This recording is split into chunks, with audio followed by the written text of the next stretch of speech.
So apparently, the Clippers rejected the Sixers trade offer for James Harden, right? So I guess the Sixers offered Terrence Mann a first round pick and a first round pick swap, and the Clippers rejected it.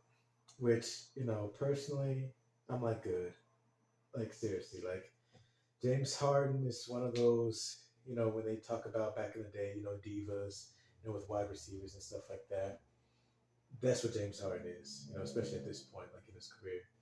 It's like when the Clippers, like when I heard the Clippers rejected the trade so far. Now who knows? They may do, try another trade, offer something else or what have you. But so far, when I heard that they rejected it, I was like, no, good, shut up, because James Harden always finds something, to complain about to get him moved off of whatever team and city that he's in, like during that time. First, it was Houston, then the Nets. Now now in Philadelphia.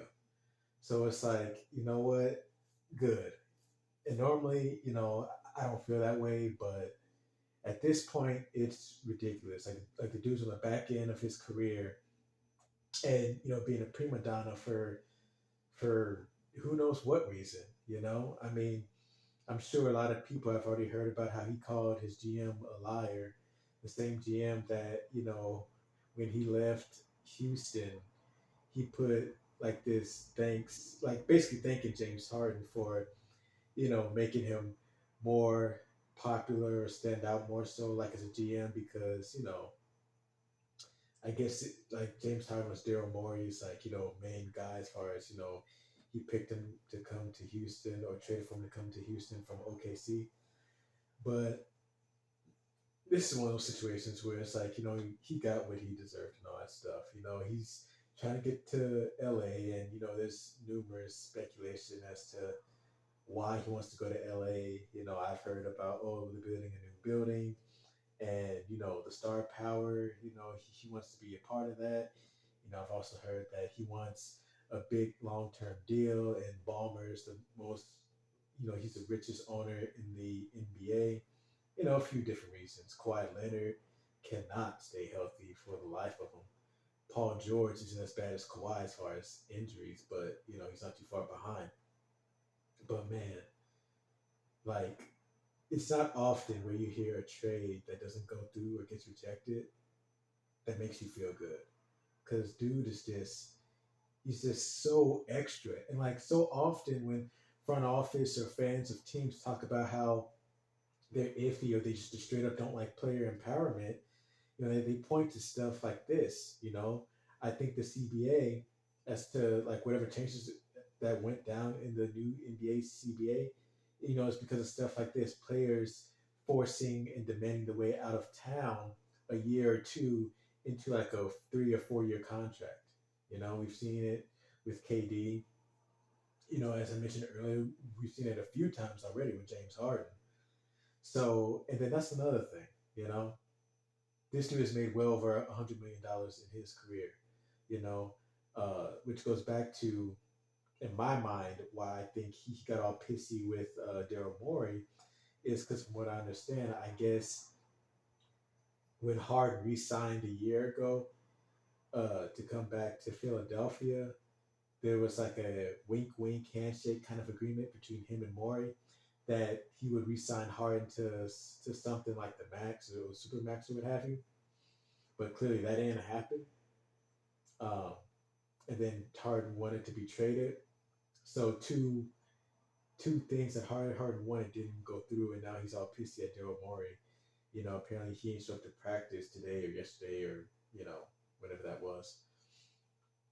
But yeah, so the Clippers rejected the trade, and honestly, I mean, not only is it a matter of they probably wanted more as far as a trade package or whatever.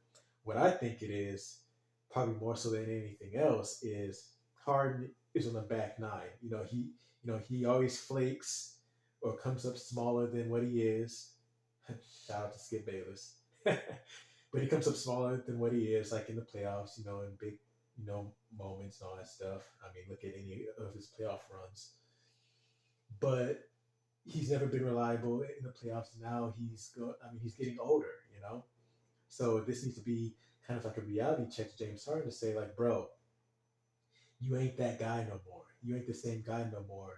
Where like you unstoppable with that step back three and that mid range game, et cetera, yada, whatever.